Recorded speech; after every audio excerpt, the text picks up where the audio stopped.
Hello,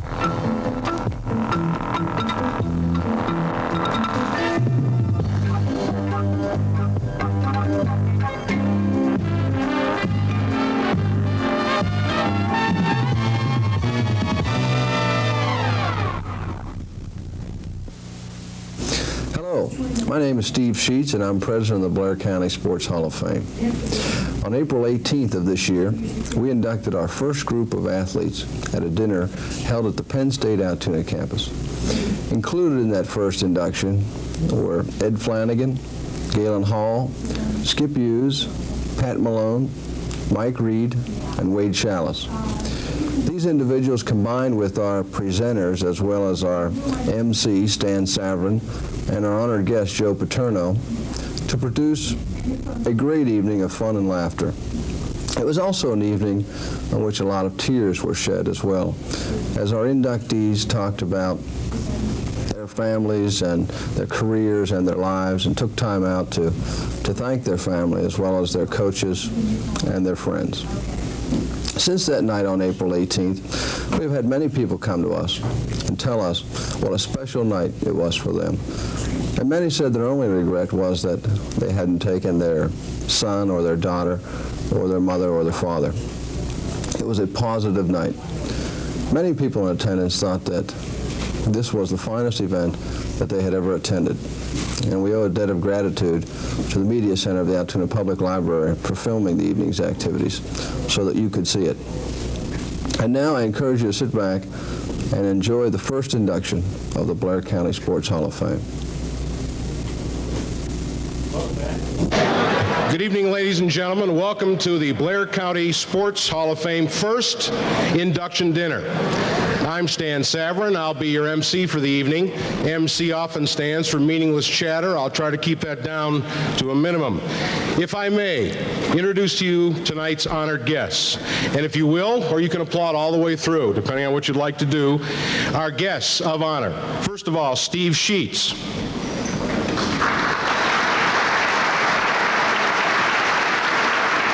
Tom Irwin.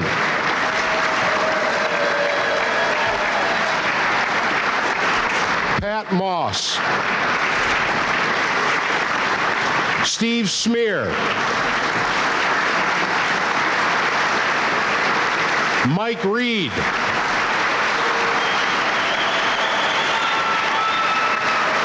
Galen Hall.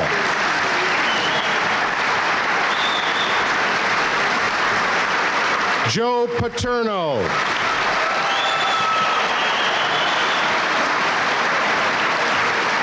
Chuck Knox.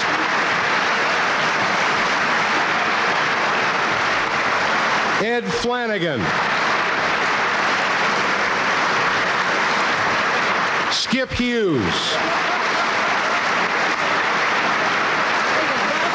Red Mihalik.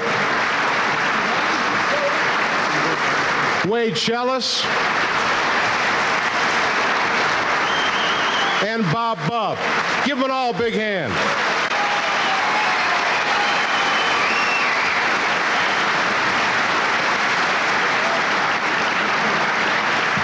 And now I'd like to introduce to you, to deliver tonight's invocation, Father Vincent Negerbon. Father.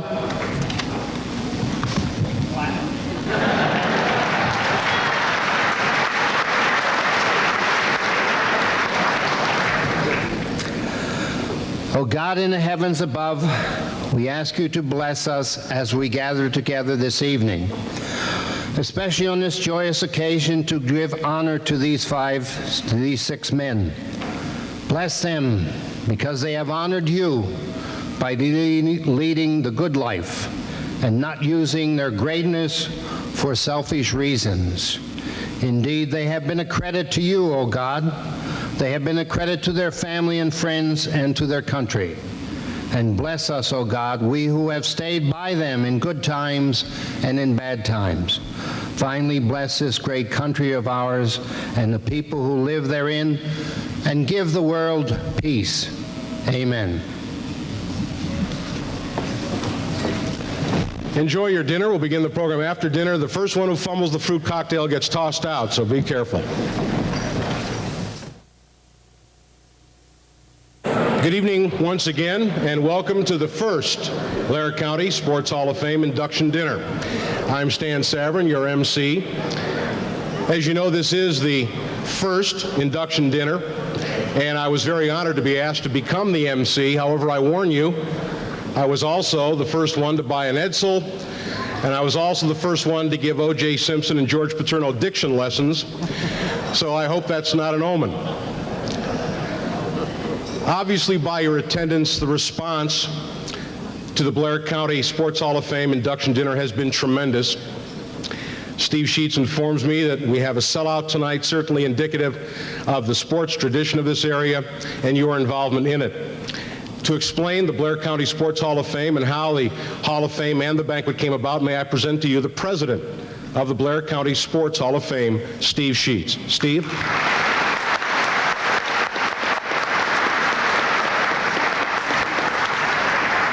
Thank you, Stan.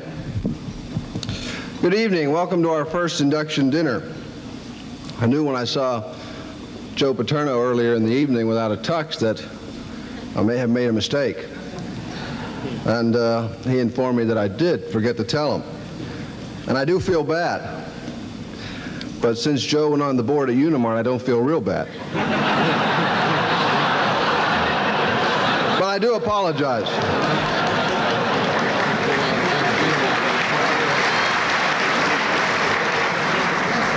It's hard to believe it's been more than 13 months since our first organizational meeting.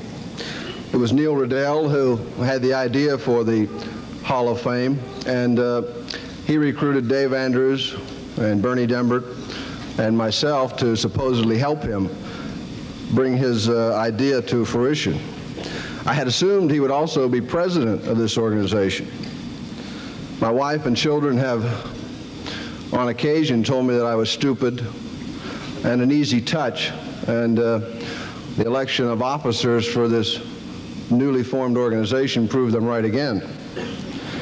I don't remember everything about that first meeting, but one thing that does stay fresh in my mind is the election of officers. The four of us are seated in Dave's den, and Neil begins to ramble about the Hall of Fame and his ideas for it. And suddenly he begins to talk about officers, and his voice, the pace begins to quicken, and he says, since I'm the writer, you know, I feel that I should be the secretary. Bernie chimes in very quickly, you know, I'm an accountant, I should be the treasurer. It was only Dave and I left. I turn to Dave, it's over here, and I say to myself, I've got to come up with an excuse quickly, or I'm going to be president. Well, those of you who know Dave know he's a quick thinker. Unfortunately for me, and he blurted out very quickly, I can't be president of this organization. I have to be vice president because I'm already head of the Rotary basketball tournament, and to take the head of another organization would just confuse the public. Right on, Dave. I turned to look at the others, and by now all of them had a grin, of course. And I knew I was to be the president of the Blair County Sports Hall of Fame. And I knew once again that my family had pegged me right. After the election, or railroading as I refer to it, we set about choosing a selection committee. And I'd like to take time out to acknowledge these individuals for their help in making this evening possible. They were formed as a selection committee, but these guys have done a lot more, from selling tickets and advertising to serving as contacts for the presenters and the inductees. Normally I would ask each of you to stand at your table, but since Neil has decided to keep all of you in the dark tonight, you wouldn't be able to see them anyway, so I'll just read off their names. First, our founding father, Neil Riddell, and the other two members of our executive committee, Dave Andrews and Bernie Dembert. People who served on the selection committee, Don Appleman, Jim Del Grosso, Merle Evey, Dan Hoover, Mike Irwin, John Kettner, Jim Lane, Terry Lingenfelder, Kim Mayer, and John Stoltz. Please join me in thanking these individuals for their efforts.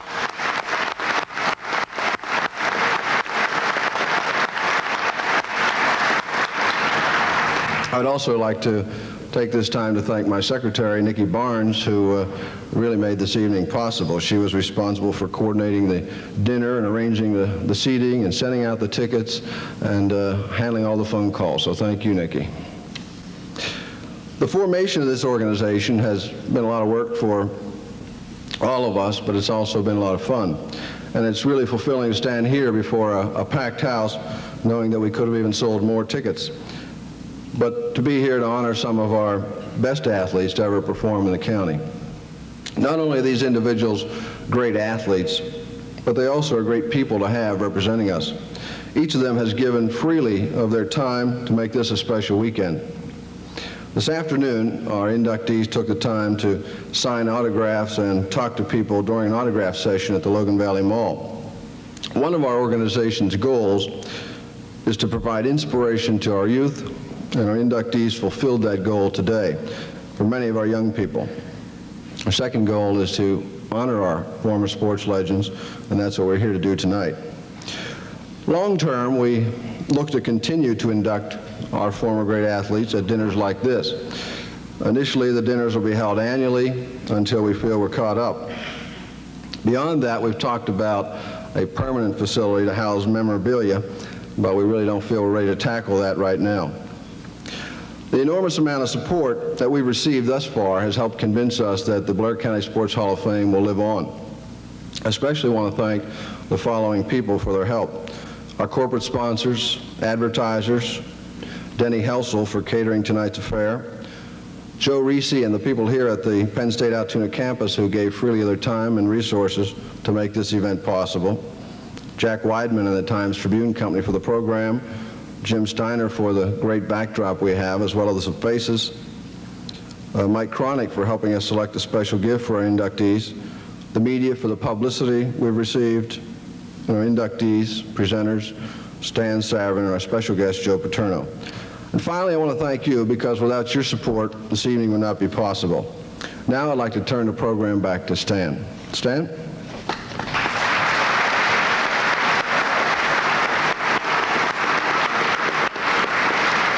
Thank you, Steve. I was going to ask you for a deal on a half gallon of milk, but now that you're on the other side, we're two against the other. Our first presenter and I have something in common. We both spent time in Cleveland. I was paroled. I don't know how you got out, Tom. Cleveland's a good place to be from. Well, don't boo Cleveland. I had no choice in the matter. But the one thing that I left there with was a lifelong love for the Cleveland Indians. And this year they were on the cover of Sports Illustrated. I was all excited. They've lost 7 in a row and they're 1-9, so the baseball season's over for me. Tom, is there anything we can do?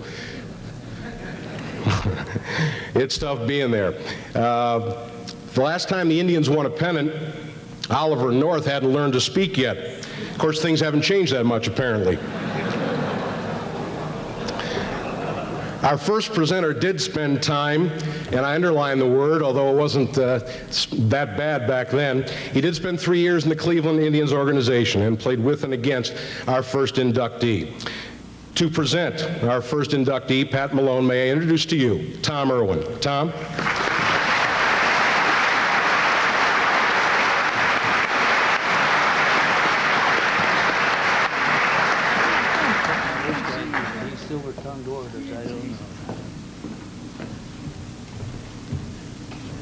Well, I have a gripe. First of all, I sat down there and nobody come up and asked me for my autograph. I look around and here they want the football players' autographs, the wrestlers' autographs, and the basketball autographs. So I got to tell Joe that I got news for him. Pat appeared to me the other night and he said, Tom, he said, I got good and bad news for you. He says, the good news is there's baseball in heaven. The bad news, he said, you tell Paterno and Chuck Knotts that there's no football in heaven. It's too rough.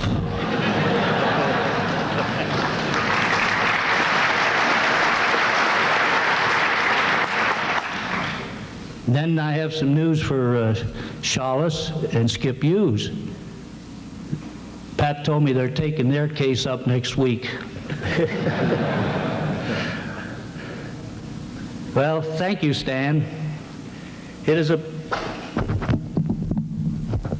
pleasure. Can you all hear me? It is a pleasure and an honor for me to present the first baseball inductee into the Blair County Sports Hall of Fame. First, Pat Malone. Before going on, I would like to congratulate the other initial inductees in the Blair County Sports Hall of Fame. First, Pat Malone is our native son and was born in Altoona in 1902. I'm not going to talk about statistics, which I understand are in the program. However, I would like to point out that Pat Malone played 10 years in the major leagues, 7 in the National and 3 in the American. Pat led the National League in strikeouts in 1929 with 166 while playing for the Chicago Cubs under the managership of Joe McCarthy. He played 7 years with the Cubs and 3 years with the Yankees. During that time, he played in 4 World Series, 2 with the Cubs and 2 with the Yankees. Pat played most of his career under Joe McCarthy, who still holds the record for the most World Series games. Joe McCarthy said, and I quote, "Pat Malone is a great morale builder as well as being a great pitcher." One of the reasons Joe McCarthy took Pat from the Cubs to the Yankees was because he was a good man to have on a ball club.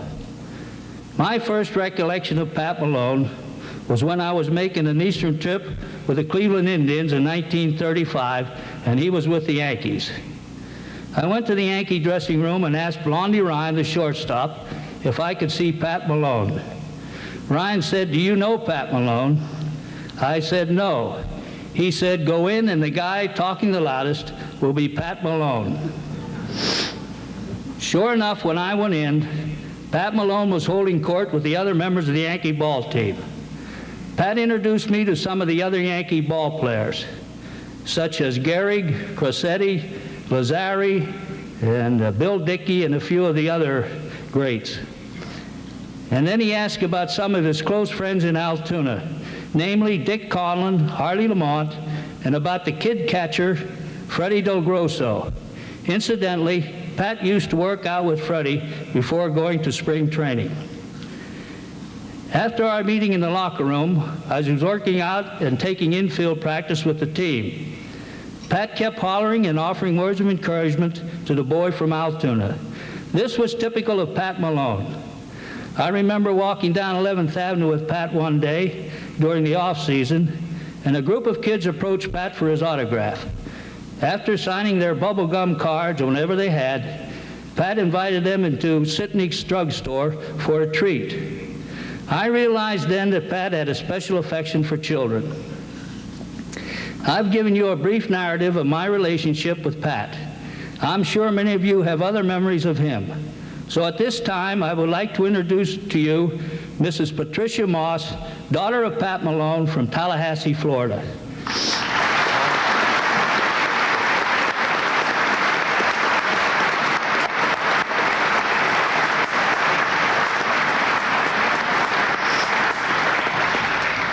Now, Pat, on behalf of the Blair County Sports Hall of Fame, I am honored to recognize you on behalf of your father, one of the first inductees into our Hall of Fame.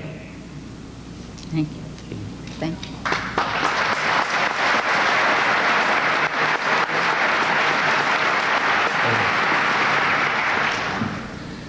All right, thank you. It is a great privilege for me to be here tonight representing my father. I'm very proud of him. I know this high honor would please him so very much, and especially coming from Blair County and Altoona, his hometown. I want to thank the selection committee of the Blair County Sports Hall of Fame for this induction, Bernie Dembert for his kindness to me and my family, and to all of you here tonight supporting this new Hall of Fame. From the bottom of my heart, I thank you very much. God bless you.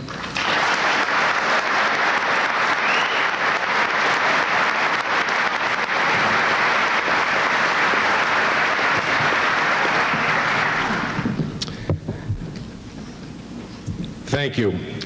Our next presenter really needs no introduction to the football fans of this area, or to any area for that matter. Joe Paterno once said he was one of the greatest athletes that he ever coached. You know him perhaps initially from playing for Penn State from 1960 through 1962, All-American, after which he became a first-round selection of the Green Bay Packers in 1963. He played for Vince Lombardi for most of those years from 1963 through 1972, finished up his career with the Washington Redskins, and of course was a member of all those great Super Bowl teams, National Football League champions that Lombardi coached with the Green Bay Packers. Here to present the inductee Galen Hall, may I present to you Dave Robinson. Dave?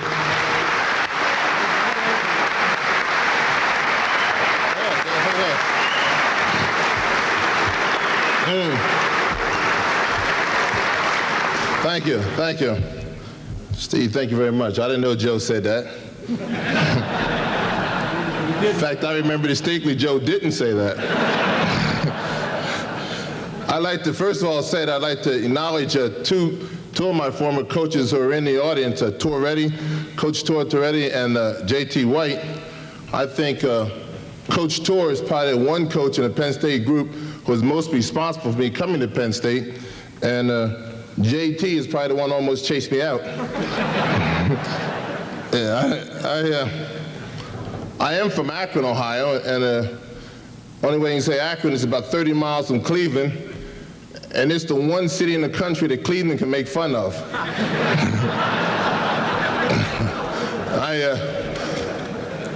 It's kind of unusual for me to come in and say nice things about Galen. I haven't seen Galen Butch Hall since it's been about 50 pounds ago.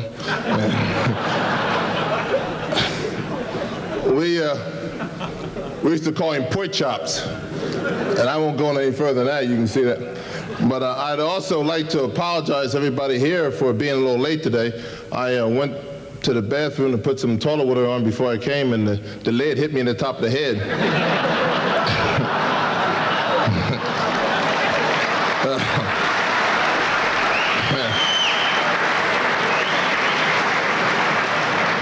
Actually, I told him, folks, actually, my tux was dirty. I had to pick it up from the cleaners, and I was late. I see Joe was on time, though.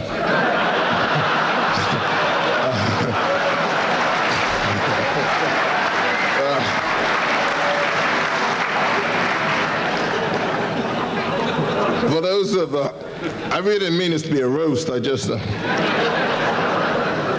for those that just noticed, I'm wearing my hair a little shorter this year, and I went to a guy to get my hair cut. I told him I want to get cut short for summertime, and he did this to me. But it was like every event, everything that happens in your life, Coach Paterno had taught me that you should learn something from it. And from this haircut, I learned the difference between a good haircut and a bad one. It's about 4 weeks. Well, I tell you, when we went to Penn State with Rip Angle, we had a system they called the first team, the ready team. And the ready team was simply the second team. And I remember talking to Rip one time, and I said, Rip, how do you get on the first team and the second team? And Rip said, well, what we do is we have 2 tackles who are about equal, or 2 ends or 2 guards. He says, we put the best tackle on the first team and the second best tackle on the second team. And then we take the best guard and put him on the second team and the second best on the first team, so the 2 teams are even. And I said, hey, I'll say yeah. And it was a great way. It psyched you out and made you say, well, heck, you know, you can be on the first or the second team. You can always look at the guy in front of you or behind you and say, oh, I'm the best guard on this team, or I'm the best tackle. Really psyched you out. But as a freshman, I remember seeing Richie Lucas as a quarterback for the Nittany Lions, and Richie's All-American year, and we had to go both ways in those days, and halfway through the quarter we changed, and the second team would come in, and in came Galen Hall. There was no doubt in my mind who was the starter.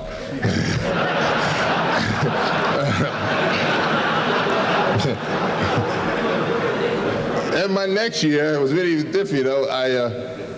I was on the second team my next year, and I was playing behind a great guard, Bill Pop, and I said, well, I wasn't sure who was the number 1 guard, and I looked at our quarterback, and we had Dick Hoke for quarterback.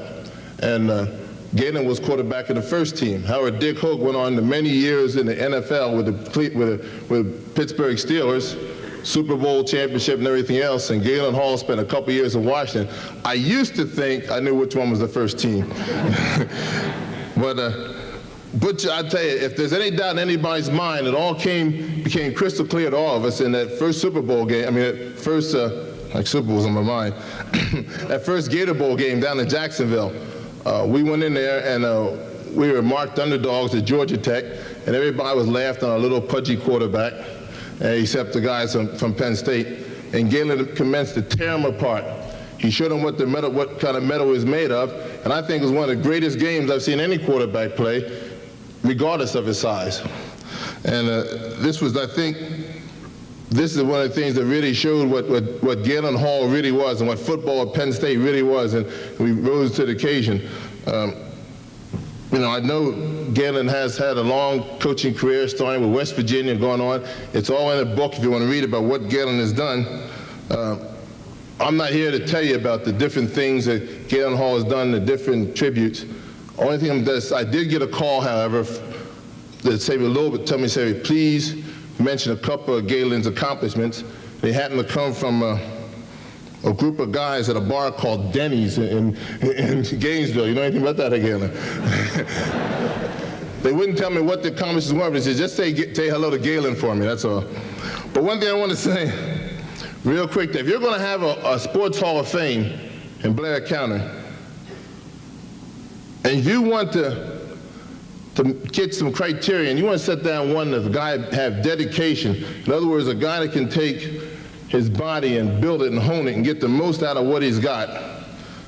And if you want a man in your Hall of Fame with true intelligence, it means he knows what to do, how to do it, and when to do it on the football field. If you want a guy who has leadership, who can take his somewhat minute height of 5'9" maybe, and stand up to a 6'8", 280-pound offensive lineman and make that lineman know who was boss in that huddle.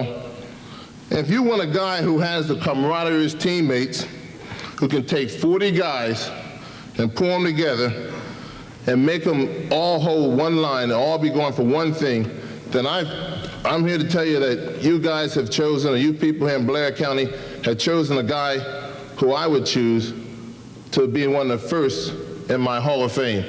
And that's your inductee, Galen Hall.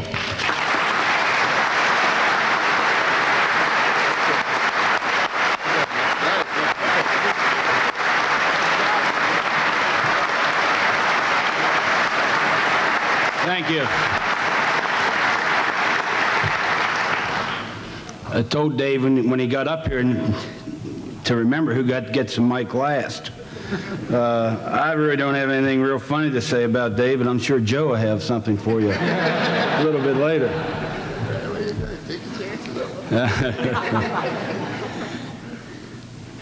It's indeed an honor to be inducted into the Blair County Hall of Fame, and also it's a great opportunity for me to come back and meet and renew old acquaintances that I've had from this area and people who were very important and a big influence in my life.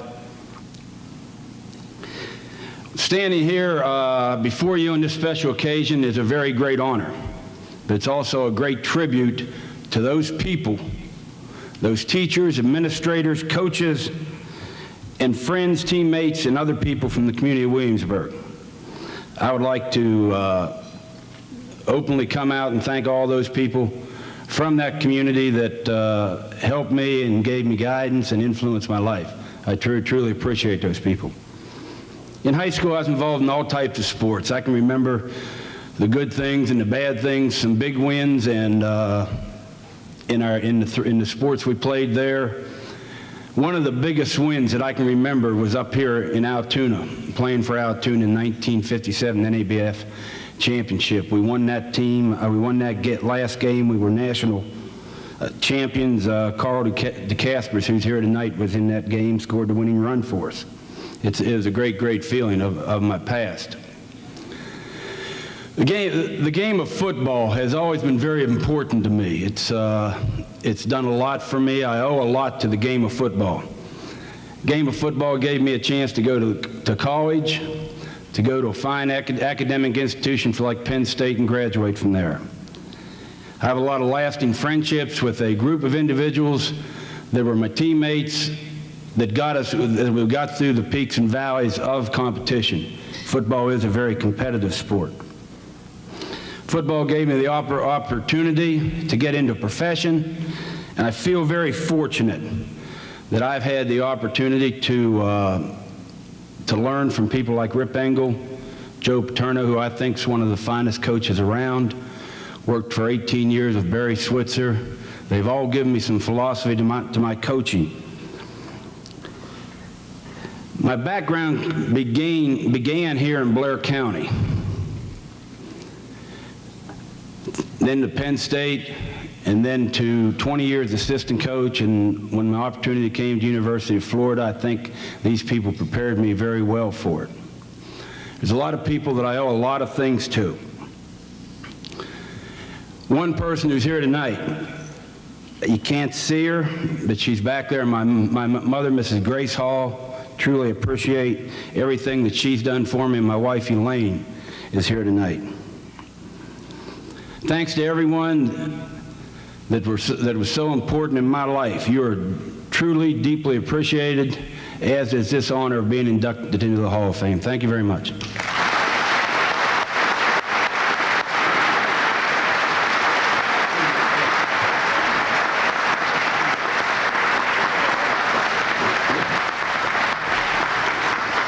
Thank you, Galen. I think, Steve, Neil, you made a mistake. You should have hired Dave as the MC, and I could introduce Galen. Probably would have been a whole lot better off. We want to introduce some people in the audience, in addition to our honored guests here on the dais. First of all, and we'll be doing this in two groups, so if you're not named, you may get called on later, so straighten your tie, you never know. Our first special guest in the audience is the new head basketball coach at St. Francis. He comes to us after being an assistant under Digger Phelps at Notre Dame, and he hopes to continue the proud tradition of St. Francis basketball. Jim Barron. Jim, if you'll stand up, please, we'll find you with the spotlight.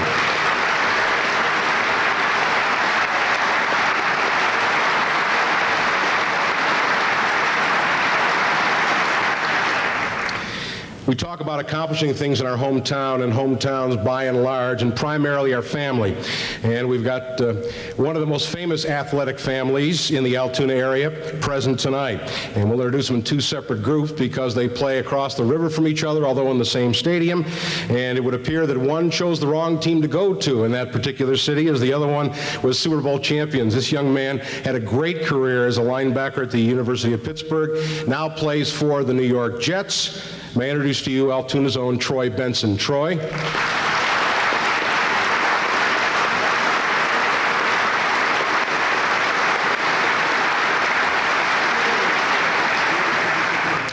And since, of course, we inducted Pat Malone at our Hall of Fame, and we have touched on baseball tonight, we have with us a veteran of 8 years in the major leagues with both the Brooklyn Dodgers and the Chicago Cubs, Bob Ramazzotti. Bob?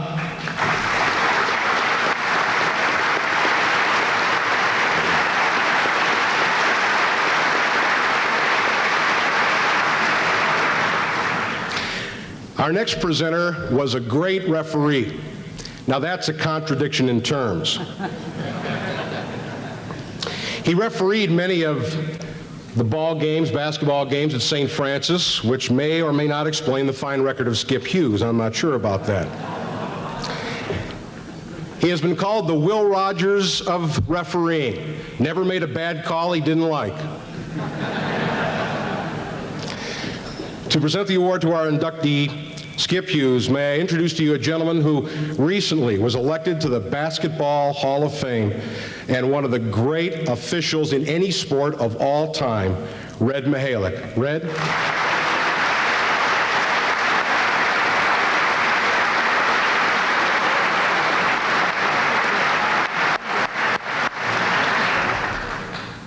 Thank you, Stan. The head table. I have a niece who is wild over Penn State. And if I tell her that tonight I sat at the head table with Joe Paterno, she's not going to believe it.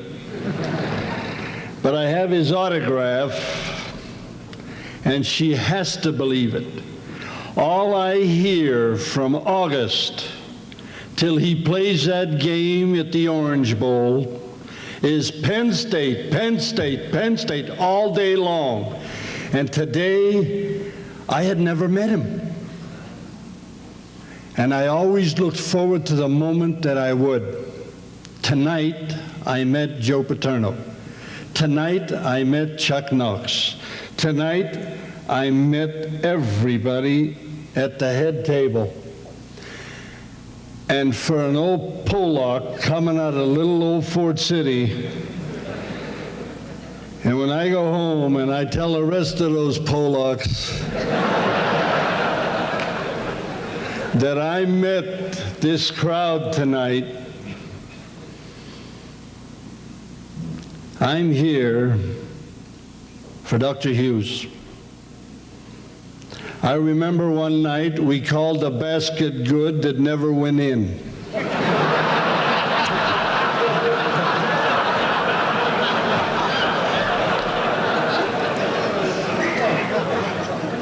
I looked at my buddy on the outside. I'm on the inside. I looked at my buddy on the outside and I says, "Come here." I said, "What the hell are you doing?" He said, "What's the matter? It went in." I said, "No, it didn't." I says, "And if you turn around, you're going to see something you never saw in your life. Skippy Hughes is standing. He never got up in his life. He never said anything to you." If I was working to, say, Indiana, I'm talking Big Ten now, if I was working at Indiana tonight and a friend of mine would say, "Where are you next week?" I would say where I was working in the Big Ten on Monday, then Tuesday, I'd say that's my day for relaxing. I said, "I'm at St. Francis." I says, "This guy says nothing.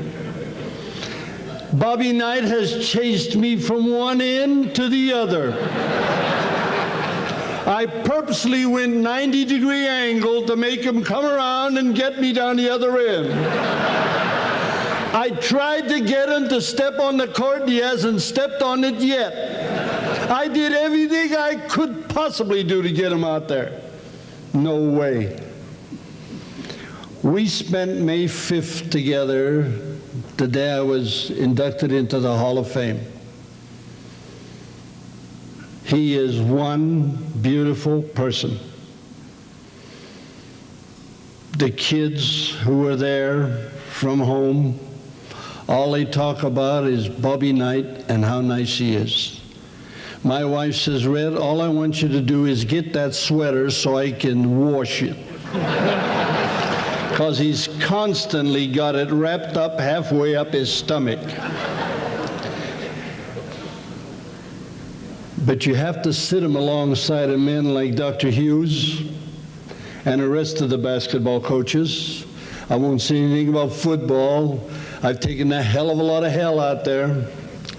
I never played it. And I know they used to say to me, "Red, what do you know about it?" I said, "Nothing. But I could catch the holders. You put me in there for umpiring. I'll catch those holders. By the way, did you get my shirt tonight? The black and white shirt. I spotted that early in the evening. I thought I had one missing, and there it is." I put everything away. I knew how many shirts I had, how many whistles I had. I loaned a couple. But I never gave any shirts, but there's one of them. Nobody will know how much enjoyment I got refereeing basketball from men like Dr. Hughes. I couldn't wait for that night to get to St. Francis. Did you ever try working the game on not the new field house, the old one? It was 3 steps that way and 4 steps that way. And you could touch hands across the floor. One day they opened the trap door down the other end and Nick Jacobs disappeared. He dropped down in it. I looked down there, he was laying down there. I said, "What the hell are you doing down there? Come on up and help me." He said, "As soon as I can straighten out." And he was a little on the injured side. I know when I sat there, I said I wasn't going to talk too much, but I had to say something about that man. Calling a basket that never went in. He never said a word. He walked out there. He says, "Red, can you tell me what you two are doing?"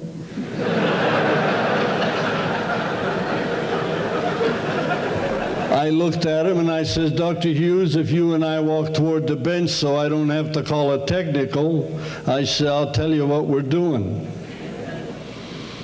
So as we walked back together, I said, "As soon as I can straighten out my chum," I says, "everything will be all right." The man I was working with was a terrific official. It didn't go in. He thought it did. There was a lot of big men under that hoop. And Dr. Hughes to this day has never said a word. Thank you very much, Dr. Hughes. You're a real man.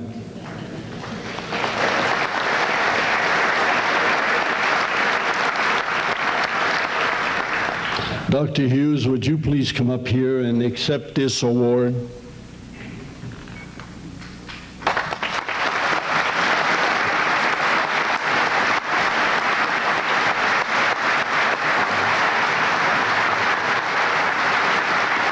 Thank you very much.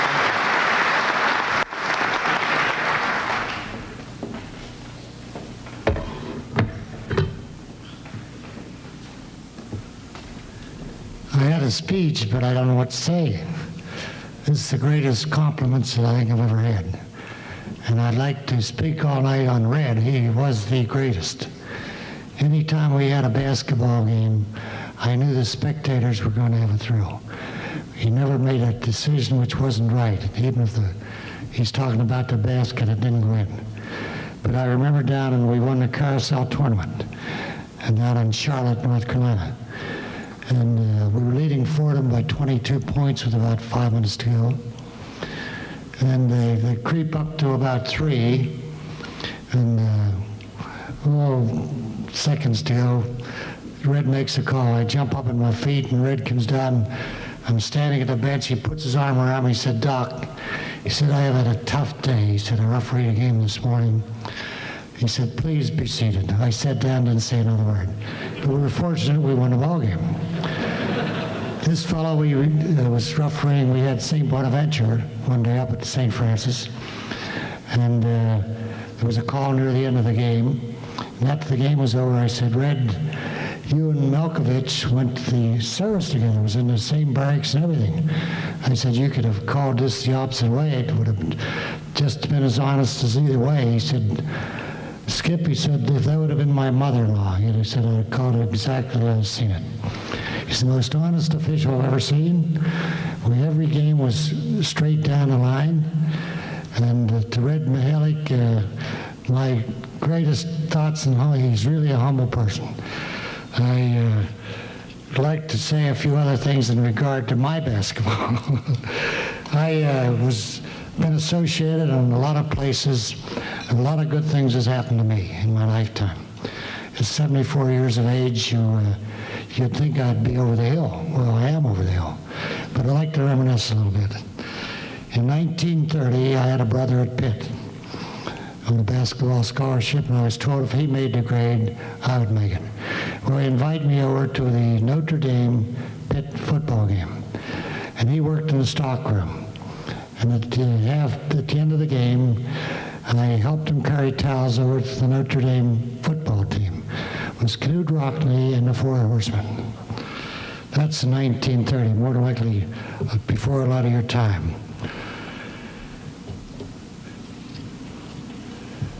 In 1932, I had the privilege of playing against Purdue at Pittsburgh. And one of the players that was played in the team that year was Johnny Wooden, the greatest basketball coach of all time. They had 65 straight wins, and I guarded him, and he guarded me. In 1933, we played the same team out of Purdue, same Johnny Wooden. And in my first year, we went to a tournament in the NAIA in Kansas City at St. Francis College. The first coach I had was Johnny Wooden. Well, you know how that turned out, 40-something to 19. And this was Kansas City NAIA. It was Indiana State Teachers of Terre Haute, Indiana. In 1934, I had the privilege of playing down in Atlanta, Georgia, in the start of the NCAA. They had invited 4 teams down, and we played a half a ball game. And only in front of the coaches, non-paying. This was a coaches' convention. That was the start of the NCAA.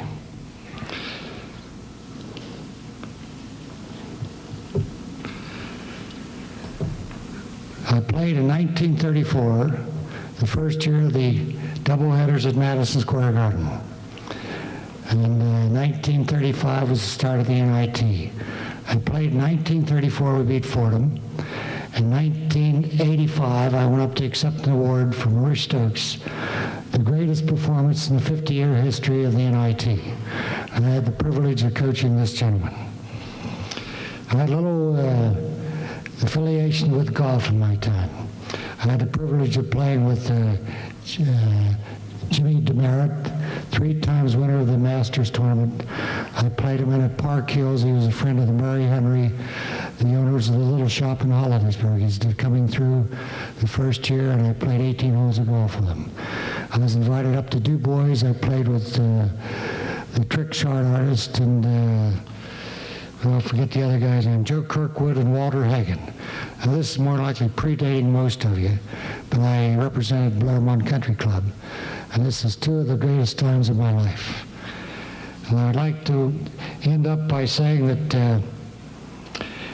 1987, you think you're over the hill?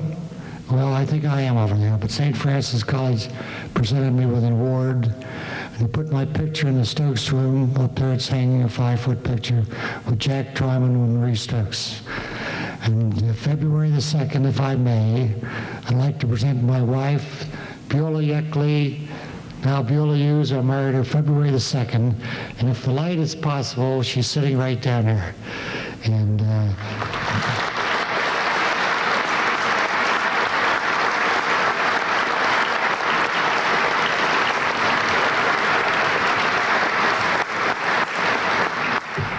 I want to thank the committee for selecting me. Being one of the 6 of the first year is fantastic. Every one of these selections I think are great, and I think you've made a great selection, and thank you all.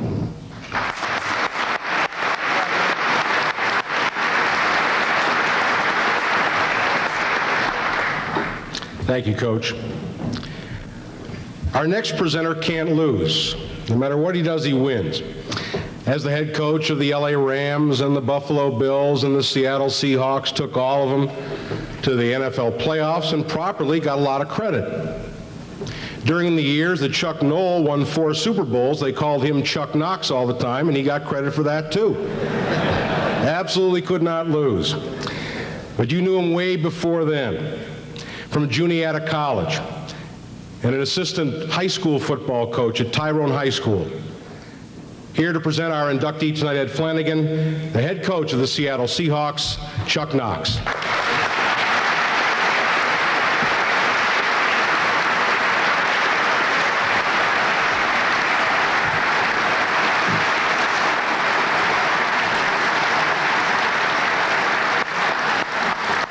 Thank you very much, Stan. It's a real pleasure for me to be back in central Pennsylvania, where I have so many friends and so many roots and so many fond memories of people and places and players and teams. In 1967, I went to Detroit to become the offensive line coach of the Detroit Lions, and one of the first players I met was an overweight center by the name of Ed Flanagan. Ed weighed 270 at that time, and his nickname was Fluff. So I proceeded to sit Ed down. We had very long discussions about his weight reduction program that we were going to put in effect to get him down to 245 pounds, where he could utilize some quickness to be able to get through and get the middle linebackers that were dominating the National Football League at that time. And Ed always had excuses. Big boned, liked to eat pasta.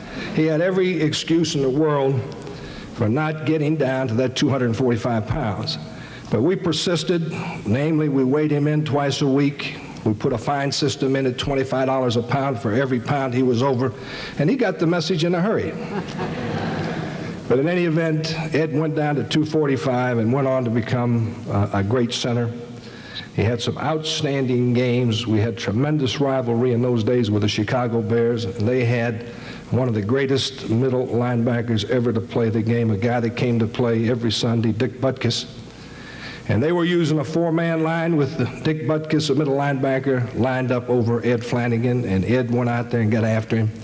And Ed more than held his own. In fact, in a lot of those games, he just dominated Dick Butkus, which was very, very difficult to do. And I think in the late 60s and early 70s that Ed Flanagan was the finest center playing in the National Football League. I think if you took that period of time and you looked up in a dictionary the word center as it pertains to the National Football League, Ed Flanagan's picture would be in that dictionary. That's the kind of football that he played and the kind of job that he did. And it's just a real pleasure for me to be here to present for induction into the Blair County Sports Hall of Fame, Altoona's own Ed Flanagan.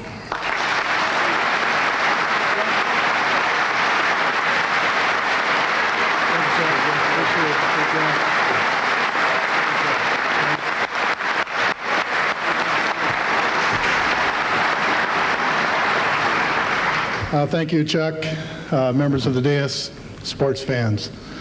I have a personal friend that just came in for the game, Bob Kowakowski, played guard with me for 9 years at the Detroit Lions.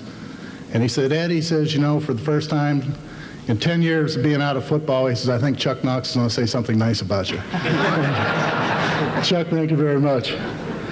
You know, it feels good to be back in Altoona here. I've had a chance to meet a lot of good friends and people that I haven't seen for a long time. And I think I'd like to thank the Hall of Fame committee here that got together and got this organized. And I think it's a great idea, and I think that the people of Altoona will appreciate this, especially to see some of the people that come back year after year. And I also feel that the athletes coming back will also have a great time. So I thank them very much. I may seem to be a little nervous up here, and I am. I'm about as nervous as the time back in 1970 when we had to play the Cincinnati Bengals. And there was a tackle that came out of Penn State by the name of Mike Reed. And being the senior member out of Altoona, I had to try to have a good game. And Mike and I'll never forget the first quarter. We exchanged pleasantries, and we'd say, nice block and good job. About the second quarter, Mike told me, he says, Flanagan, he said, you know, if they had an all-pro team for holding, he says, I'd name you number one. And I says, you know, Mike, if you keep jumping off sides, I says, you better quit about football and go back to that piano of yours. So, but, you know, being up here, it's special to me, and I've had a lot of special people that really made it possible for me to be up here. And I think when I go back to my earlier coaches like John Brannick and Carl Luckner of Keith Junior High, they molded and fostered me in being a good fullback. Then I went to high school and I had Earl Strom and Ron Rickens, and they told me that I was too fat to play fullback and I had to play center. And one thing I found that when I left Altoona was I had great fundamentals. And those two people did an excellent job, and I think that's why we had such outstanding football teams back then with Coach Strom and Ron Rickens. It was just outstanding. And also, when I further got up into the pros, I had another great coach, and that was Chuck Knox. I think Chuck Knox was one of the most fundamentally sound football coaches that I've ever had. And I thank Chuck for that, and he did make me what I turned out to be, which was a little skinnier center. I've since then gained the weight, and I'm almost back to 270 now. But thank you for keeping me skinny for a while, Chuck. You know, I can go back and thank a lot of people, but I think I have to thank my first coach. And he coached me at our Lady Lords, and I was playing fullback at the time. And then when I became a center, he taught me how to snap the ball because he was a center, and that's my dad, Ed Flanagan. And my mother's also back there.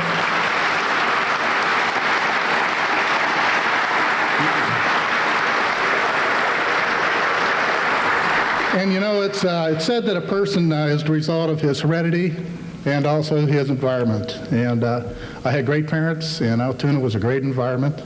I think that everyone that has come up through this area has been just great. The people fostered good competitive sports, and they stood behind it. And to me, Altoona is the best place to be from. And I thank you very much for this award. Thank you.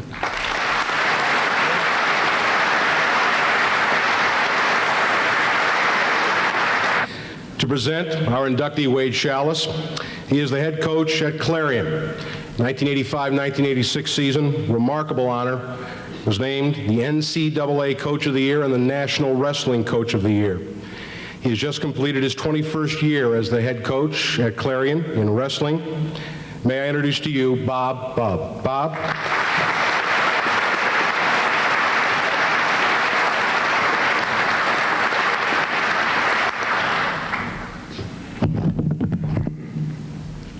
Stan, honored inductees, ladies and gentlemen, Steve Sheets, I want to thank you tonight for having the opportunity to follow Tom Irvin, Dave Robinson, Reg Mahalik, Chuck Knox. Thanks a lot. Steve, good luck. I also want to know, earlier I was told that you had to have a tux. I called last week to check to make sure because, you know, $50 is $50.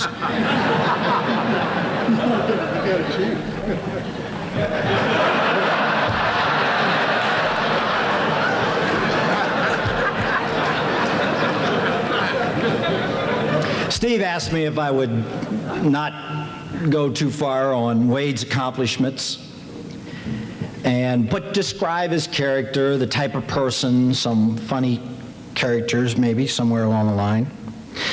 I think I best by starting that he's been described as amazing, wondrous, showman, egotistical, flamboyant. Douglas Looney, Sports Illustrated, then with National Observer, and I quote, unpredictable, flamboyant, with a gambling sort of wrestling style and quick to shoot from the lip. News writers and sportscasters loved him. He was so humble. And I quote, I'd say there are 5 or 6 guys who could beat me, but they won't. They get scared when they have to wrestle me. Now you know where Muhammad Ali got a lot of his material.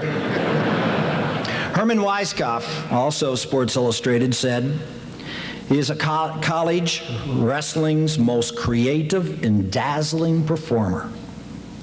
His success stems largely from his plastic body, which he can contort into pretzel shapes while still retaining his gyroscopic balance and uncanny leverage, for whatever that means. I was a smart coach. Wade had a certain ability, and I think the coaches up here tonight would agree with me. When you've got it, you don't mess with it. I got him up in the morning. I made sure he was fed. I shook his hand, maybe kicked him in the butt now and then, and sent him on the mat. I've been asked to talk about, if I would tonight, the famous X on the mat situation from my side. Now, I share a philosophy with Mr. Paterno that you say only good things about your opponents. I don't care if they're 0-36. They're very capable of beating you. They have this outstanding athlete and that outstanding athlete and so forth. There, Wade and I at times would get a little trouble with his humility. He had 106 falls, and the night of his famous 100th pin was against Lock Haven University. And he went out prior to the meet, and known only to the student body at Clarion University and his fraternity brothers, placed a taped X on the mat. I did not know about this. In fact, it took me about a year before anybody felt that I should know. And during the course of the match, he hooked up a cradle, but on the opposite side of the X. And I thought it somewhat odd that he's inching this Lock Haven athlete across the mat. In the meantime, the roar from the student body, I thought, boy, that's nice of them. They're getting into the match and hoping Wade wins this 100th by a fall. So he takes him all the way over until that X, and he pinned him for his 100th win, or 100th fall. My father used to say, and it's an often used cliche, you go this way but once, make the best of it. There are many athletes who come through athletics that leave a positive influence. Unfortunately, lately we read a lot about the negative. But certain athletes leave a mark that will be recorded, remembered, and will stand the test of time. Such is the gentleman that you honor tonight. In the world of amateur wrestling, one who has left a mark in a positive manner is your nomination to the Blair County Sports Hall of Fame. And it was with great pleasure that I present to you inductee Wade Schatz.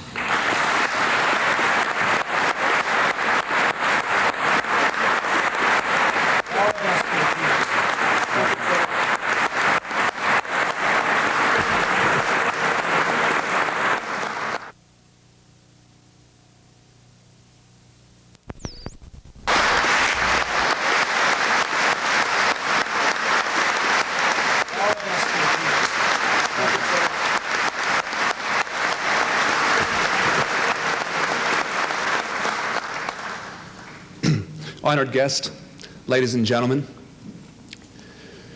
this is a very special night for myself. When I first heard about this, I was flabbergasted. I sat down, I thought about it a moment, and was truly honored to be considered as one of the better athletes out of Blair County. I sat for another moment, I got up, I called Mr. Sheets, and I congratulated him.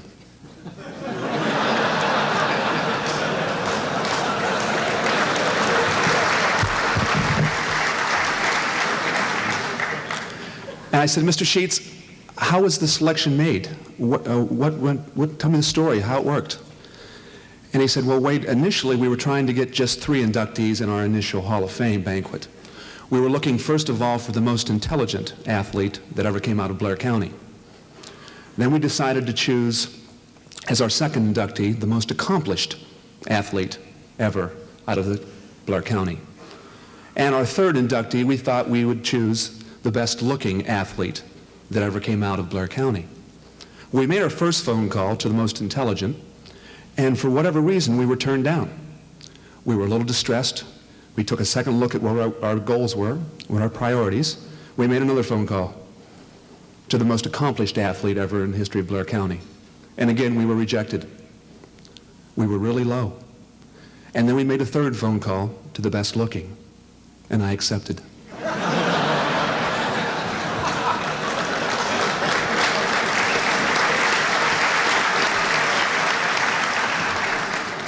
I felt it wasn't right to turn him down 3 times.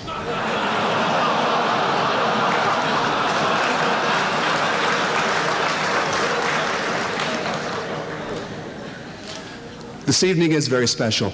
There's a lot of people that all the inductees would like to thank, all of them very special in their lives, that had something to do with them and their particular success in whatever sport they chose.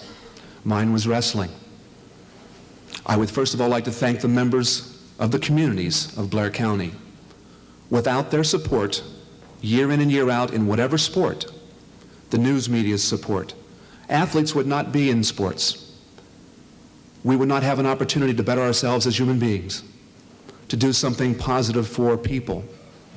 And this afternoon we had a special privilege of having an opportunity to work with some of the youth of Blair County in signing autographs. That was a very special time for me, because that is what athletics mean to me. When I played football, when I went out for track and wrestled, I looked up to the people of Blair County who were ahead of me. Mike Reed was an idol to me. I would look up to see some of the things that he's done and say, I would just like to have an opportunity to stand next to Mike. And other athletes the same way. And if we somehow, through this evening's banquet, can help the youth of Blair County, then we have done our job. I would like to thank the selection committee, the coaches that I had up through the area, from the first one, Mr. Broner in junior high in Hollidaysburg, to Mr. Rhodes, Mr. Barefoot, Mr. Jackson, to a special little friend I have sitting over here, Gary McCarthy, who taught me how to wrestle. To my mother, who was there, who was there in the bad times. You don't always win. And when things got tough, sometimes your friends who you thought were friends were not at your side. But a mother, like always a mother, was always there. Thank you, Mother.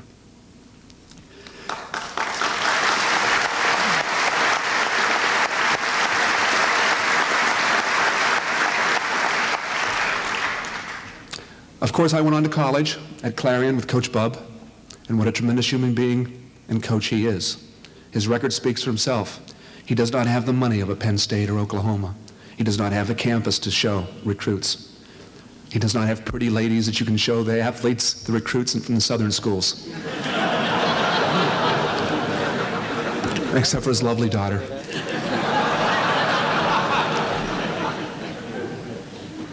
And yet, year after year, he challenges the big boys and does one fine job. And he did even a finer job for me. I was on a fence when I first started in wrestling. And a lot of athletes are, who are tough. They can fall to the good side or to the bad. They can go a bad route or they can be a good person. And I was on that fence teetering many times. And my mother in my earlier years and Coach Bob at Clarion was the individuals that would pull me to the good side, to show me the right way to go, the right path to choose. He did get me up in the morning. He helped me socially to become a better person. He helped me athletically to be a winner. And just as importantly to me, when I needed help, he was there academically to show me the right way. He did such a good job academically that it only took me 2 terms to graduate from Clarion. Lyndon Johnson's and Nixon's, I believe it was.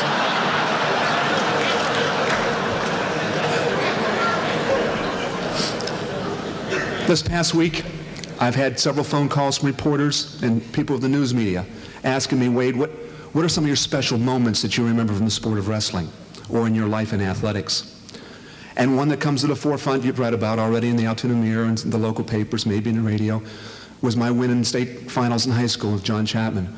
For that meant I was on the road to success. I had achieved something that I thought was impossible. And that was very special to me. That was the first most special evening of my life in athletics. The second was the winning of the World Championships in Bulgaria. For that was just for one small moment, just a small moment, I was the best in the world. And that meant something very special to me. All the time and work I put into athletics culminated into a successful moment, which I won't trade off for anything. And the third most special evening is tonight, where I'm back where it all happened, where it all began, with my family, with my friends, at my home in Blair County. Thank you.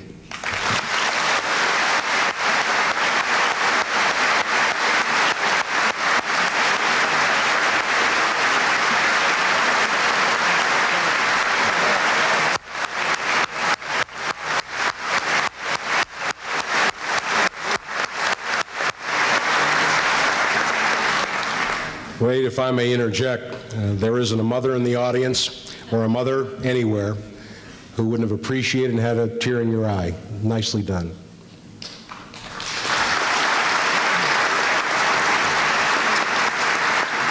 I will say, however, you may be in big trouble with the co-eds at Clarion. I wouldn't go back for homecoming if I were you. And I did meet Coach Bub's daughter before, and she is in broadcasting. Can't you get her into a respectable business, for crying out loud? Look what can happen to you. We've got some more celebrities, as it were, in the audience. We'll find them with the spotlight, and we'd appreciate you giving a round of applause. This fellow's at least one of my favorite people involved with the Penn State program. He has recently retired, for the most part, after 2 decades of coaching at the university. Now, when he wants to watch a film, we'll have to pay $4.50 like the rest of us. Penn State's quarterback coach, Bob Phillips. Bob?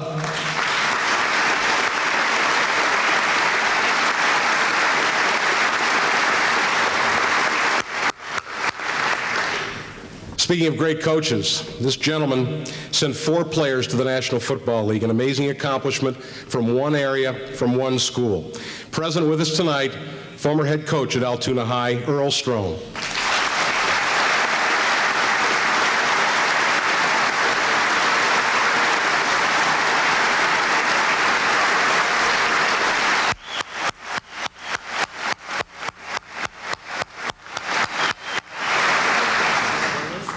This guy chose the right team, or the right team chose him. I'm not sure which it was. Someone once said that if you wanted to hide out from the FBI, the best place to go would be the offensive line on any National Football League team. Of course, that was before they started announcing on the public address system who was holding and who wasn't. This guy is one of the unsung heroes of the world champion New York Football Giants, and certainly came into the spotlight not of his choosing, but was dragged into it, that may be a poor choice of words, by the mouth of Dexter Manley. Dexter, defensive lineman for the Washington Redskins, had plenty to say about what he was going to do to the New York Giants and to his opposite number in particular. Dexter Manley was not heard from on that day, nor in the playoffs. One of the unsung heroes, but he certainly got his share of the spotlight as the season wore on throughout the playoffs and into the Super Bowl. A great football player from a great football family from right here in Altoona. A member of the world champion New York Football Giants, Brad Benson.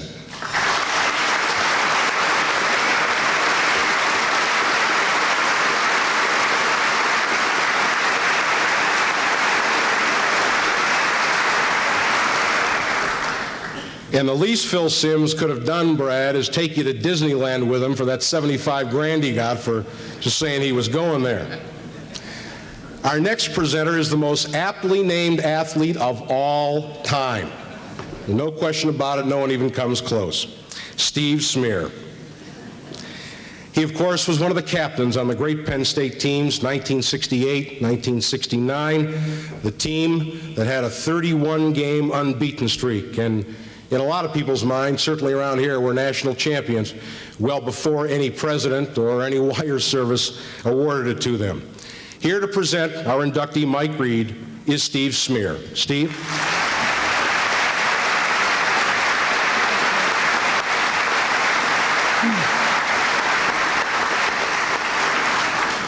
Stan, members of the dais, ladies and gentlemen, let me get a couple housekeeping things out of the way. First of all, I'd like to acknowledge Sue, the chambermaid over at the Sheridan Inn. She put this tie on for me today. And yes, Red, I'm Polish too, okay? I really had a hard time. Thank God for Sue. I also want to, I know you really feel badly about Coach Paterno not being able to come up with a tuxedo tonight, so Galen, Robbie, Mike, and myself are going to put a few dollars together and enable him to get a tuxedo for the next event that he has to go to. I'm really glad Coach is here too, because really, I'm really self-conscious about my nose, and when he's around, I lose all my inhibitions.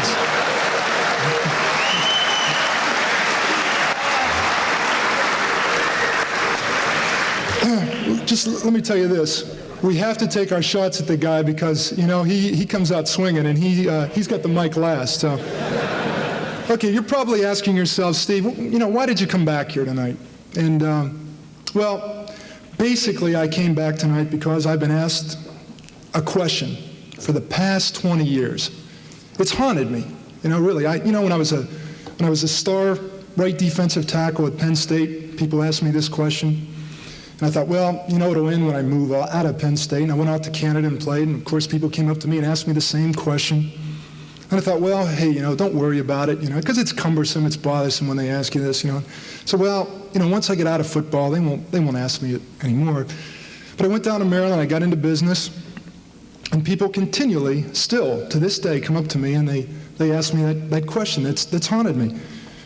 That is, Steve, you were the great right defensive tackle. But who was the fat guy with no hair who played left tackle on that team? And then, of course, they ask me how my piano playing is coming, too. And I have to say, well, listen, I had to give up the piano because I became allergic to ivory.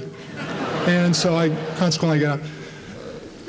It's a great honor for me to be here tonight, and I really, really and truly mean that. Because, first of all, Mike and I were very good friends at Penn State, and we shared a lot of really great moments. And so when they asked me to do this, even though it was Easter and things, I said, gee, I've got to do it because I have so much respect for Mike as a person and as an athlete. Let me just tell you some things that really impressed me about Mike when I was at Penn State. One thing was the 1969 Orange Bowl. As you probably remember, Kansas was winning, and we finally went down and scored. And then, of course, we went for the two-point conversion. Now, I was there on the field, and some of you may have been down at the Orange Bowl, and if you can remember, on TV, of course, when we were going for the two-point conversion, there was pandemonium on the sidelines. I mean, everybody was epileptic, including, the Italian guy here.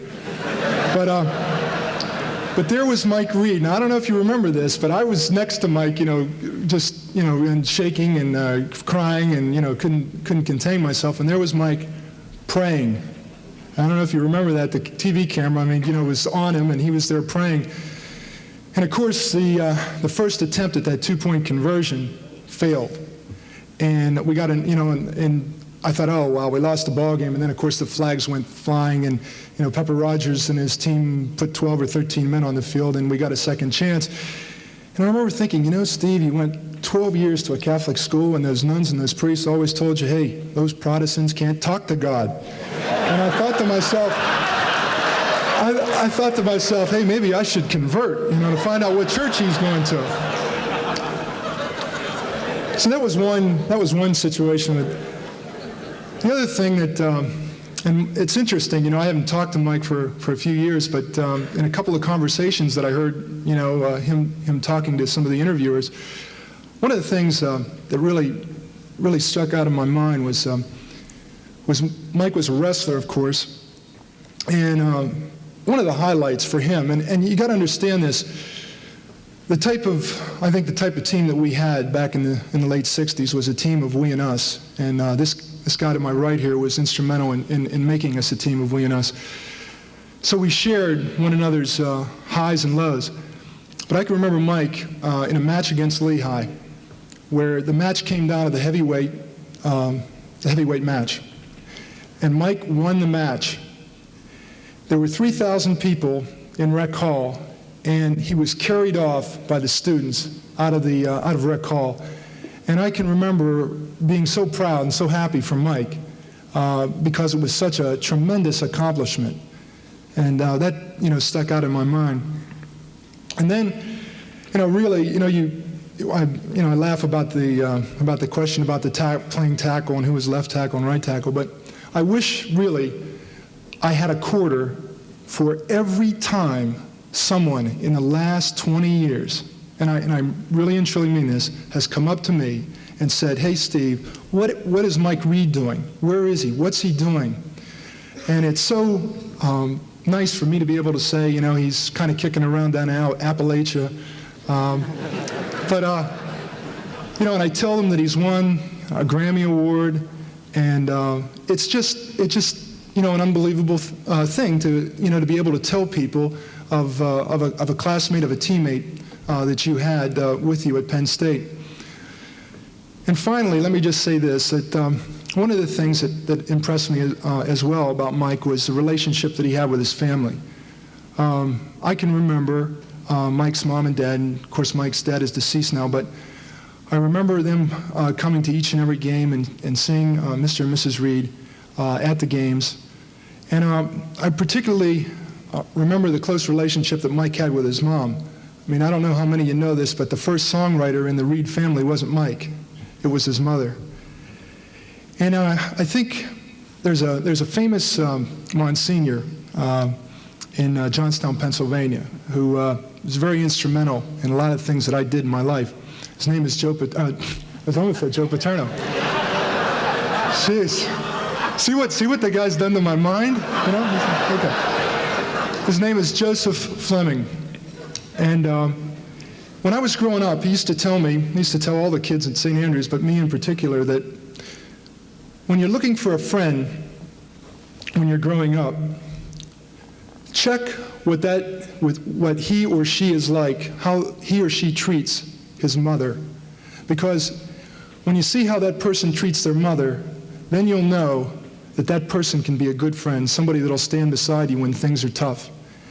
And that's what Mike Reed was all about. He had a tremendous close relationship with his mom, and I really appreciated that. I really understood that, and that's why I think we became friends.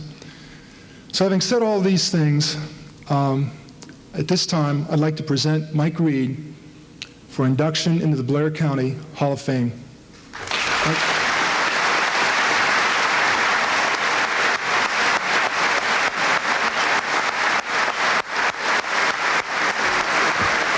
Thank you.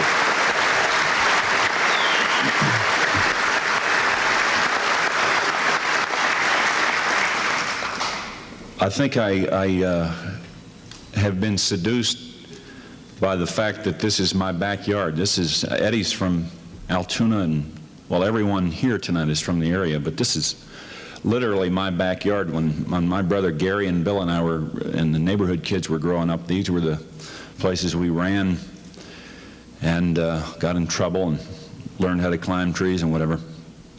And so I thought probably the best thing to do is to just walk down there. I walked from the lane down and tell people what's in your heart. And so kind of not prepared. And I find it overwhelming, you know, to be here tonight, see so many people that were so instrumental in just helping raise you, you know, be a part of your life. I don't think that it's been clearly established what is the most dominant effect in creating a person. I don't think they've established if it's more genetic than it is environment. But I suppose until they do establish that, it's safe to say that it's an equal measure of both. All of us here that you have so richly honored, whatever genetic gifts we're given are known to God only, I suppose. Our environment we've all tried to speak about tonight, and tried to speak about those people that were loomed extremely large in our environment. And I'm not going to go too long, but I want to talk about a couple. There's no honor you could give me that would equal the honor of simply having Steve Smear take time out of his life to come here and be with me this evening.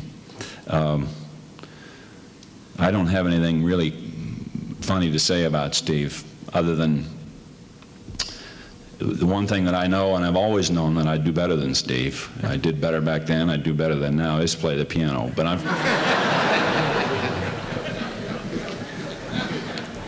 Steve was the kind of guy, Joe, I'm going to steal some of Joe's thunder, because if he got around to saying this, I know he was going to throw this shot in. Steve was the kind of guy who always made the play. And he always accused, and Joe always accused me of being the guy who was the last one to jump on the pile. To be the first one everyone saw at the end of the play. I mean, so getting the credit. And, you know, I always took offense at that, good-naturedly, until hopefully the older we get, the more we find that we want to be honest with ourselves. And I find that, unfortunately, what Joe said was probably true. I think that you win 31 games in a row with guys like Steve Smear. because Steve reached a level of performance as an athlete that game in and game out, he simply was not capable of playing a bad game. For me, guys like me, and I don't remember who else on the team that was like that, but there were a number of us, the pendulum swung kind of wide, and we'd tear it up one week and stink it up the next week, actually, I guess. And I've often thought that the kind of guy that you want if you wander down the wrong alley at 3 o'clock in the morning, the kind of guy you want at your side is Steve Smear. I appreciate him being here. There's another fellow that's been introduced. I didn't start in organized football happily until I got to Altoona. I went to Logan Junior High, and of course they didn't have any organized sports at the time. And I met Earl Strom, who was my high school coach, and I wasn't sure that he was here tonight. I was so glad to see that he was here. I guess the greatest thing I can say about Earl was I remember the first time I met him, I was so struck by how much he resembled my dad, a guy of not a whole lot of words. And when I got to know him then, and the next year got on the varsity, I learned that Earl was a guy of not many words. He was certainly a man who could motivate you with one word, and it was always a puzzle to him why a kid wouldn't give everything he had just simply to find out how good he could be. He's a man of enormous dignity that always has had an effect on me. I love this, and I hope this would be taken in the spirit in which it's given. There was another great fellow when I played in Altoona who was a backfield coach, Wally Fields. And Wally, the reputation, or at least the rumor in those days, was that Earl's eyesight was less than 20/20.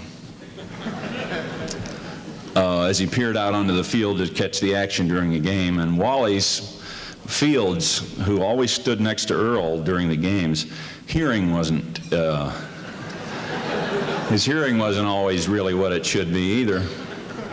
And very often in the heat of battle over in Johnstown, for example, you would often hear Earl whisper in that hoarse voice of his, "Did he catch that, Wally?" And Wally say, "What's that, Earl?" And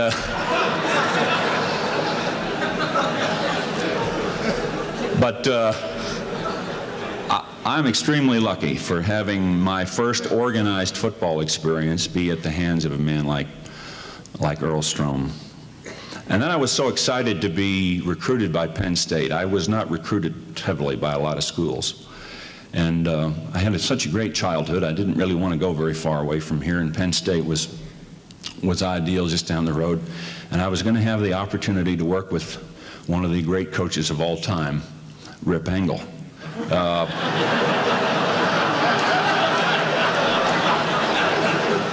Who was the head coach at Penn State during my freshman year. And he decided, unfortunately, to step down after my freshman year and give it to the hands of this guy who, to this day, while a lot of people are happy he's a football coach, back when I was playing for him, I was wishing he would have gone off and gotten that law degree he talked so much about over the years. I'm not going to belabor the point of what Joe has accomplished because, frankly, I'm sick and tired of hearing it. I don't know.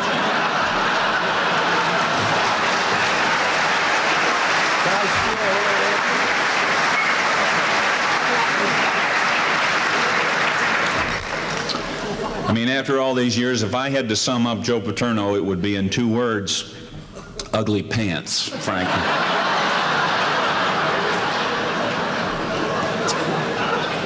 And I'm not going to get, these are times that we can get a little serious, but I suppose, again, I try to cite examples. And the only thing I'll tell you about Joe is I have a 3-year-old boy coming to Susie, my wife, is here, and I'm coming to fatherhood late in life. But happily, I'm ready for it, and it's the greatest thing that's ever happened to us. I'm not sure I want Maddie to play football. I've had knee operations and shoulders and backs, and like Steve's had them. Eddie, you've got them, injuries. My only wish is that, of course, if this fates conspire to make this kid a football player, that somewhere by the time in the next 15 years or whenever that's going to be, there's a Joe Paterno around that I can deliver this kid into the hands of. You know, Joe, when you're at Penn State, Joe is, another nice thing I can say about Joe is he's sort of a pain, because he's in your face all the time. There is nothing you could do on the field that would irritate him or make him any madder than finding out that you had cut a class. And I suppose I played 5 years in professional football, and too many games against Eddie Flanagan. I decided to quit, and I suppose Joe was probably as responsible for having me quit after 5 years, in that I left Penn State realizing football was a part of the tapestry of life, and that there were other things as important, other things more important. And speaking of Eddie Flanagan, I left Joe and Penn State and went into the pros, and it's great to see Eddie Flanagan again. I don't know what you weighed then and what you weighed now, but then you hit like you look now, okay?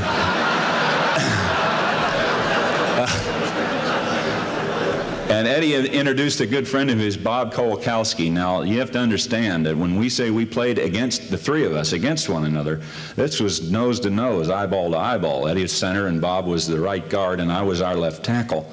And I remember my introduction into really growing up in the NFL was Eddie and Bob. We had gone into a game against Detroit. I think it was maybe on my second year, and I had had the first 3 games about 6 or 7 quarterback sacks. And like we all are wont to do at certain points in our life, we think it's all us. You know, we're doing this. Pretty full of myself, and I don't even remember if it was Riverfront Stadium or we played Detroit in Detroit, but the first play of the game I lined up, and Bob and Eddie hit me so hard I couldn't even fall. I don't know if any of you have ever been hit that hard, but it was hard enough to lower my IQ several points. And I've struggled to get those IQ points back unsuccessfully, I'm afraid. My last thing I want to say to you is Wade so touchingly talked about his family. And how does one really talk about the family and the effect they have on you? You know, I'm like every other kid. You know, I think, don't we, when we're growing up, we take our parents for granted.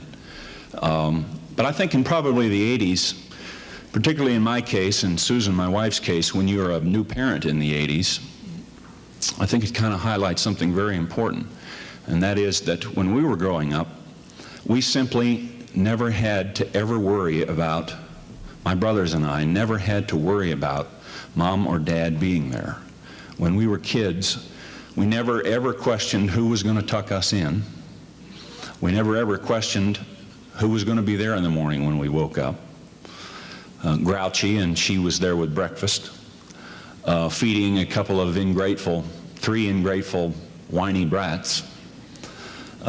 We just simply never had to question whether mom loved dad or whether dad loved mom. We simply were a family, and consequently, we were always able, my brothers and I, able to go out and have none of that baggage that unfortunately so many young people have, because we understood that where we came from was always where we were going to come from. I don't care where I've been, whether it was Cincinnati from Pro Bowl in Nashville. When I think of the word home, I always think of Juniata Gap and Baker's Lane in this house. And, you know, I guess it takes being a father in this day and age, a brand new father, to realize. My wife and I, we just found a house in a neighborhood in Nashville that we really love. And it's got kids in it, and it's got a bunch of wonderful people who are glad we're there, and we're glad we're there. And it's a relief to us to find a house like that. And it occurred to me one night, laying awake in bed at night, why it was a relief. Because we were so relieved that now we were in a position to give Matthew, and our baby that's on the way, by the way, give Matthew and the new baby on the way what we had as children. a place that we knew, no matter how unsafe the world seemed, no matter how rough things got wherever we were, there was always some place that we knew was home. So I think Mom, I speak on behalf of Gary, who's here, and Bill, who's not here. Without getting maudlin, I just thank you for being there. I hope that I can be there in the same way for my children as you were for us. And lastly, I think that we'll all agree here tonight that the real star of this evening is the Hall of Fame. I think this area, I'm so proud not only to be in this group, this wonderful group, but so proud that this area, which has a wonderful, wonderful tradition of athletic accomplishment. I mean, I bet you couldn't fill up one hand the communities in America that have a person like Wade Chalice who has accomplished what he has accomplished in his career. And finally, we have an opportunity for all the young people here in this area to bring all that history, the Eddie Flanagans and the Wade Chalices and the Pat Malones and everybody, Chuck Knox, Galen Hall, all these great accomplishments into focus, and maybe help them refocus a little bit. And for that, I think the stars of the evening are the Hall of Fame, Steve Sheets and Neil Rudell, and there's no way I can aptly or properly thank you all for the support and for coming here tonight. And Steve and Neil, again, thank you for this most important honor in my life. Thank you.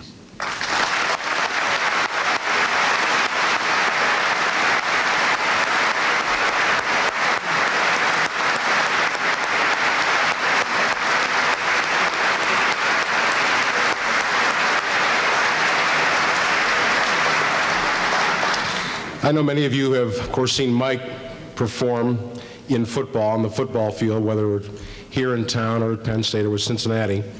I don't know how many of you have had the opportunity to see him perform in another field, that, of course, the field of music.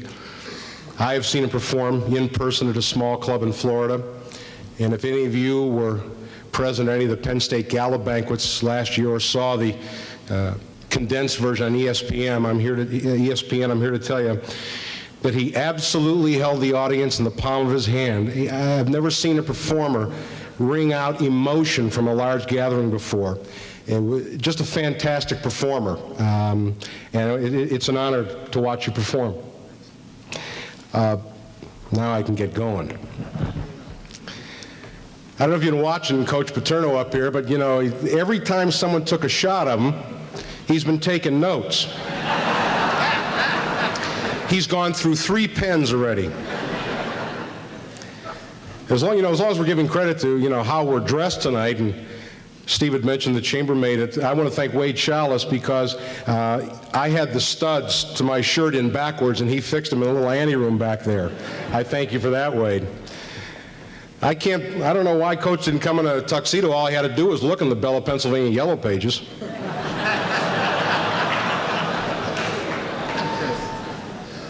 As you know, Penn State just completed its 100th year of college football.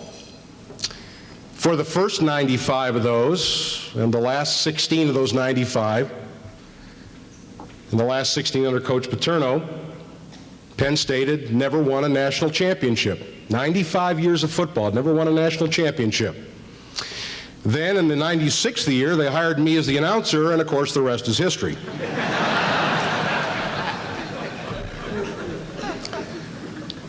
I always like to say that the last 2 years as an announcer with Joe's brother, I'm 23-0, Joe's 0-1. We're supposed to take the perspective, and properly so, that it's only a game. And that's the rational approach, and the one any thinking person would take. And yet on Saturday afternoons, at least for 3 hours, it never appears to be so. From my perspective, unfortunately, in a lot of circumstances, I have to give up the right to be a fan. I can't afford that anymore. I'm at a game to work, and I'm at a game to report, and give whatever perspective I can lend. But it doesn't always work that way. It's an imperfect world. And the 5 years that I've been associated with Penn State and the 2 national championships have provided me with some of the greatest thrills I've ever had or ever will have as either a sports fan or a sports reporter, for a lot of reasons. What happened on January 2nd of 1987, even though I'm only an ancillary part, if that, was one of the proudest nights of my life for all the circumstances involved. And for whatever reasons, and you probably all have your own, the man who is going to speak to you now has provided some of the most pleasant and exciting and certainly memorable moments in my life. May I present to you the head football coach at Penn State, the national champions, Joe Paterno.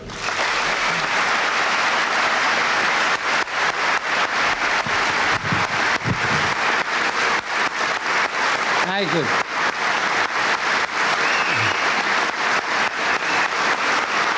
Thank you.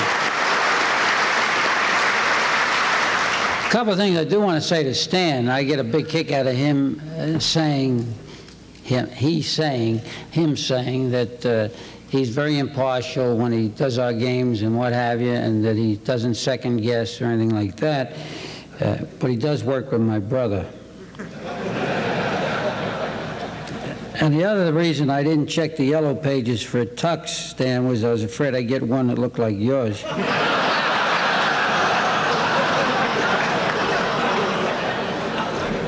And you know, Sheets made the mistake. That's why I came like this. All he did, he wrote to me and said, formal wear.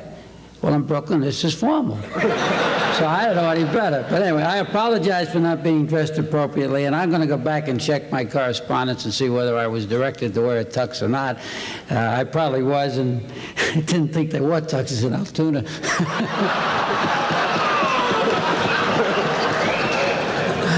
So that kind of, you know, it's a great night, and I say that as sincerely as I can. I don't know whether I've ever been to an affair such as this, that there has been better people honored or a better expression of thoughts and things and what have you. And obviously, I'm particularly moved tonight because there's so many people I've had who have been friends of mine and players and what have you, colleagues who have been recognized, and other people that have had a great deal to do with my staying at Penn State for all these years. Even going back to the first high school football game I ever saw was Bellwood Annis playing Du Bois back in the fall of 1950 when Otto Neidinger, down over here in the farm between here and Bellwood, played for Earl Strom, and Duke Burkola was coaching at Du Bois, and I went down there with Joe Drazanovich, who drove the car over, because I wouldn't have been able to find Bellwood Annis, and from Brooklyn, I'd still be looking for the streetcar to take me there. But I went over in the first high school game I ever saw, and I was supposed to scout Otto Neidinger, and I went down to see Earl, and Earl and I were reminiscing a little bit about that. And kidding a little bit, because I wouldn't have known whether Neidinger was good enough or what have you. You know, I had come from that powerhouse Brown, where we had all those great athletes. So I wouldn't have known a good football player if I fell over him. So, but Earl said, I asked him, he thought he was good. He says, he's really a good football player. So I went back, and Rip said, what do you think? I said, well, I'll tell you, Coach, you had to watch it.